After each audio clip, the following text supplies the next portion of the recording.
Welcome to the WTF1 Hot Takes of the Week, where you guys at home send us your spiciest takes, and myself and the amazing Amber Jones react to them, we discuss them, and we rate them on a spiciest level.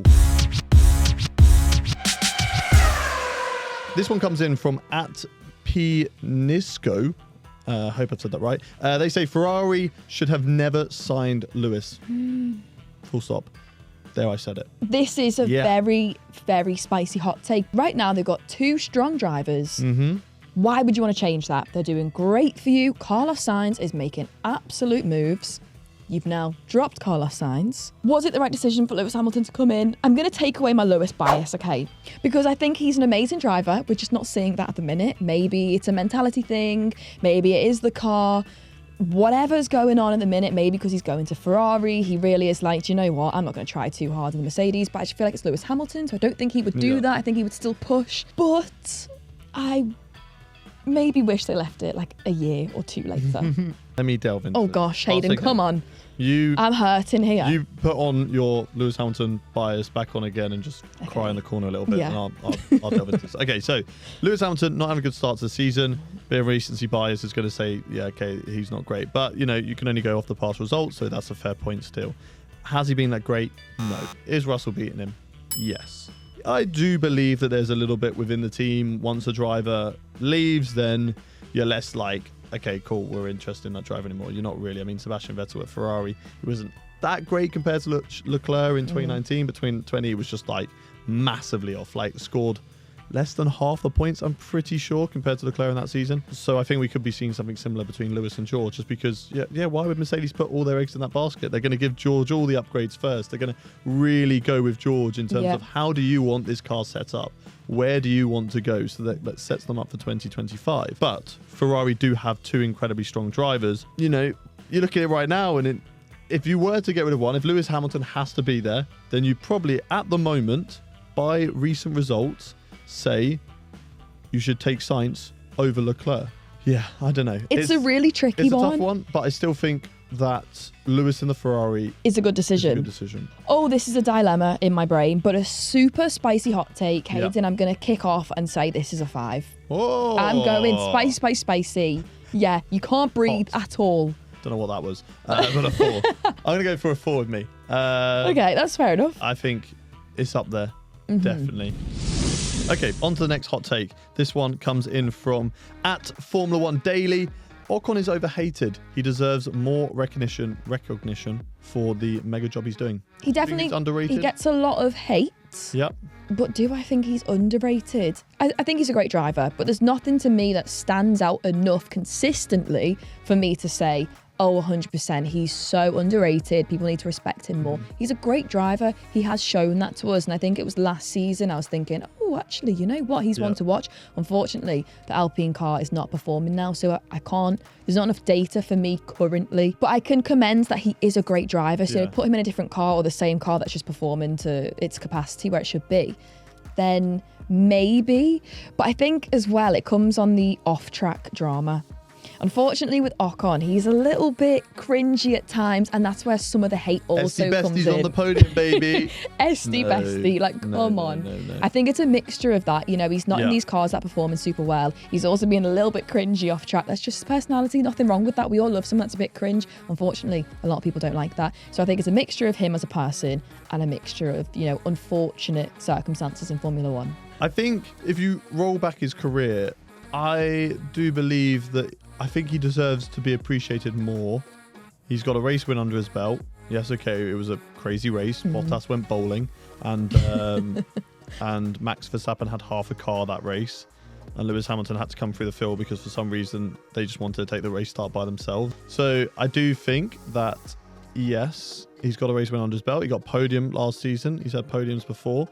I do think he is overhated. I do think he is underappreciated, but I don't think he's like, oh, he's underrated, so like people should put him up in like the best category. Yeah. I think, he's not really had enough time. He's not really had the right career path to show that for sure. But you look at the teammates he has had. Perez certainly gave a run for his money. Alonso certainly did well alongside Fernando Alonso as well. Yeah. up against Gasly at the moment. Gasly was someone that people were like, oh my God, this guy's incredible after he got dropped from, well, it was incredible, went to Red Bull, didn't do incredibly, got dropped. Oh my God, this guy's incredible again. And then he moves on to Alpine, and they've been kind of similar. I think Gasly had the upper hand in the standings last season. Ocon showing that he's got a bit more of the upper hand so far this season, but it's still very similar between those two. And then Ricciardo went at Renault. Yeah, Ricciardo did a better job, but I don't think he massively wiped the floor with Ocon. I think, yes, okay, he was the best driver. I don't know then. I do agree, though, that he's definitely overhated. I think he is a good option for the Merc seat in a sense that you let George Russell become your lead, and hopefully he goes through a stage that Max went through, and he's going through a stage that Leclerc has gone through as well. And I think Leclerc's kind of still going through that, where you make those mistakes, you become a better driver from it, and you're super consistent. And I think Russell certainly has the pace to be up there, just needs to iron out those mistakes. But Ocon could be his Bottas, could be his number 2 alongside him. But I think, yeah, I agree with it. Overhated, maybe not massively underrated. Yeah. Just overhated. Just overhated. I think that's... So what are you rating this hot take, Hayden? It's difficult. It is. Yeah, it's not too spicy. It's enough to debate. I think Ocon just, we need to just see him shine. So I'm going to give it a 3, okay. I think, because it's, it's spicy enough to have a debate on it. Okay, our last hot take of the day. This from @Sholando1604. Hope that's not your pin number.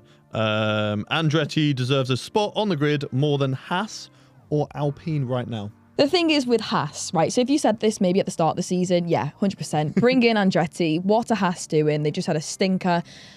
But now they've really impressed me. I think Haas are doing amazing. They've swapped Steiner out, which was really sad. Brought Komatsu in, but I think that's really done them a lot of wonders. The car seems to be in a much better place. And they were saying at the season, oh, it's not going to perform well. I think it's performing fab for what Haas, where they should be, really. So definitely not Haas. Keep Haas in. But Alpine...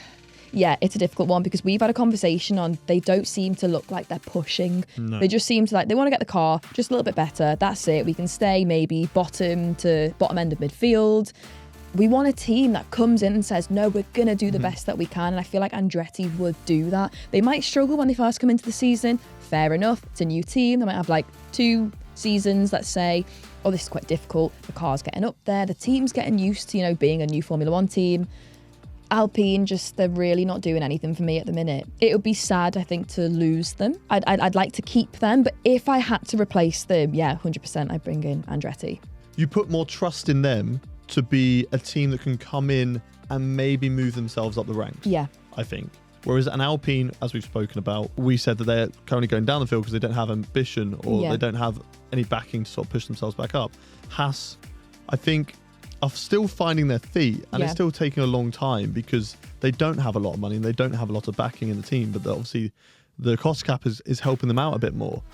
But again, I don't feel like I can trust them to go, yeah, you can bridge that gap to that top 5 and get yourself in there. Yeah. And Andretti might take a long time, certainly, but I still back them to have the people behind the scenes to go up there. They're building a big facility in Europe, and they are even potentially going to try and enter F2 and F3 to really push for this spot in F1. But do they deserve a spot on the grid more than Haas or Alpine right now?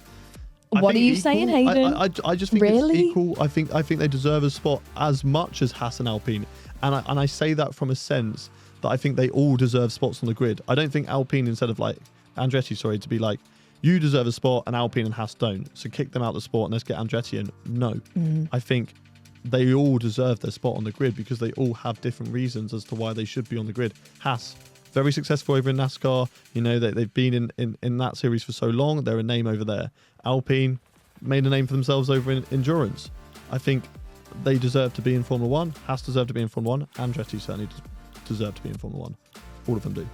Yeah, that's where we're just going to differ slightly. I do think Andretti deserve that more than Alpine because, all of the teams have amazing history to them in different series and all over the motorsport industry.